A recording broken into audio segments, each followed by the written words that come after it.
మిత్రులారా, మనం ఈ తెలంగాణ రాష్ట్రం ఏర్పడక ముందు ఈ రాష్ట్ర ముఖ్యమంత్రి రేవంత్ రెడ్డి గారు అనేకమైనటువంటి బహిరంగ సభల్లో అనేకమైనటువంటి వేదికల్లో పిసిసి అధ్యక్షుని హోదాలో మరి కాంగ్రెస్ పార్టీ అధికారంలోకి వస్తే వికలాంగుల పింఛన్లను 6,000 రూపాయలు చేస్తాం, అదేవిధంగా వృద్ధులు కానీ, గీతా కార్మికులు కానీ, బీడీ కార్మికులు కానీ, ఒంటరి మహిళలు కానీ అందరి పింఛన్లు కూడా మేము అధికారంలోకి వచ్చినటువంటి నెలలోపే 4,000 రూపాయలు చేస్తామని చెప్పేసి ఎన్నికల మేనిఫెస్టోలో పెట్టారు.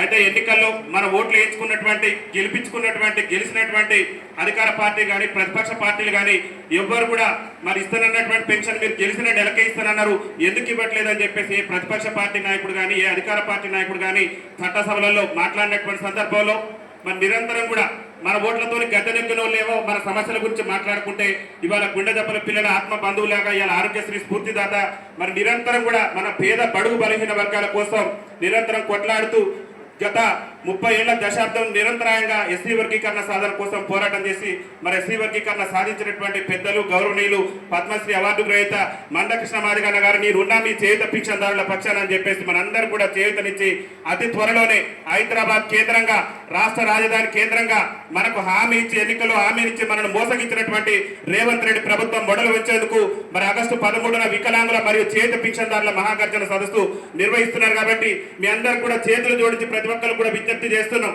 అన్న పద్మశ్రీ అవార్డు వచ్చినా కానీ ప్రజా సమస్యలే నాకు ముఖ్యం. ఈ సమాజంలో అట్టడుగునున్నటువంటి వికలాంగుల సామాజిక వర్గం కోసం కానివ్వండి, వృద్ధుల కోసం, వితంతువుల కోసం, గీతా కార్మికుల కోసం, బీడీ కార్మికుల కోసం, అందరి కోసం కూడా రేవంత్ రెడ్డి ప్రభుత్వం ఎన్నికల్లో ఇచ్చినటువంటి హామీలు నిలబెట్టేంత వరకు కూడా ప్రభుత్వం మీద పెద్ద ఎత్తున పోరాటానికి సిద్ధమైందని చెప్పేసి అన్నగారు మనకు చేతునిచ్చి ముందుకు నడిపిస్తున్నారు. తెలంగాణ రాష్ట్రంలో కాంగ్రెస్ పార్టీ అధికారంలోకి వస్తే అనేక హామీలు వికలాంగుల సమాజానికి సంబంధించి ఇవాళ వికలాంగులకు అధికారంలోకి వస్తే అందరూ కూడా ఉచిత రవాణా సౌకర్యం కల్పిస్తున్నారు. ఇవాళ మహిళలకు వికలాంగులైనటువంటి మహిళలకు ఉచిత రవాణా సౌకర్యం కల్పించినటువంటి రేవంత్ రెడ్డి ప్రభుత్వం ఇవాళ వికలాంగులకు ఉచిత రవాణా కూడా కల్పించకుండా వికలాంగుల సమాజం పట్ల వివక్ష ప్రదర్శిస్తుంది.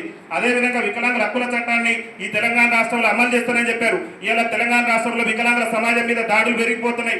ఒక సీనియర్ ఐఏఎస్ అధికారి వికలాంగుల సమాజాన్ని కించపరిచే విధంగా వ్యాఖ్యలు చేస్తుంది. కానీ ఎక్కడ కూడా రేవంత్ రెడ్డి ప్రభుత్వం వికలాంగుల అట్రాసిటీ చట్టాన్ని సమర్థవంతంగా అమలు చేయడం లేదు. రాష్ట్రంలో వికలాంగుల బ్యాక్లాగ్ ఉద్యోగాలు భర్తీ చేసి భరోసా ఇస్తున్నారు. నేటి వరకు కూడా ఎక్కడ కూడా ఉద్యోగాలు భర్తీ చేయలేదు. రేవంత్ రెడ్డి గారే చెప్తున్నాడు, మేము అభివృద్ధిలో ఆంధ్రప్రదేశ్ రాష్ట్రంతో పోటీ పడుతున్నామని చెప్తున్నాడు. అభివృద్ధిలో ఆంధ్రప్రదేశ్ రాష్ట్రంతో పోటీ పడేటటువంటి ముఖ్యమంత్రి రేవంత్ రెడ్డి గారికి ఈ హుజూర్ నగర్ వేదిక నుంచి మేము ఒకటే విజ్ఞప్తి చేస్తున్నాం.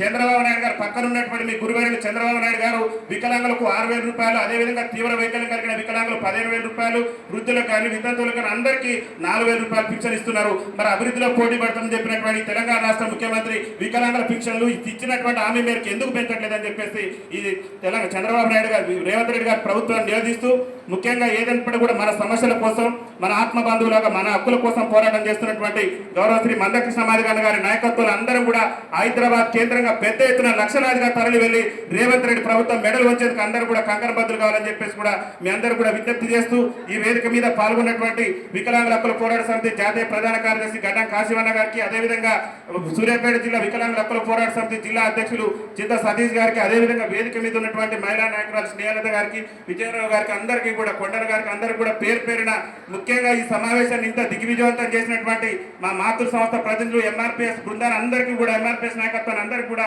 మా వికలాంగుల జాతి పక్షాన శిరస్సు వంచి పాదావందనం తెలియజేస్తూ గౌరవ శ్రీ మందాకృష్ణ మాదిగ గారి నాయకత్వం, గౌరవ శ్రీ మందాకృష్ణ మాదిగ గారి నాయకత్వం, గౌరవ శ్రీ మందాకృష్ణ మాదిగ గారి నాయకత్వం.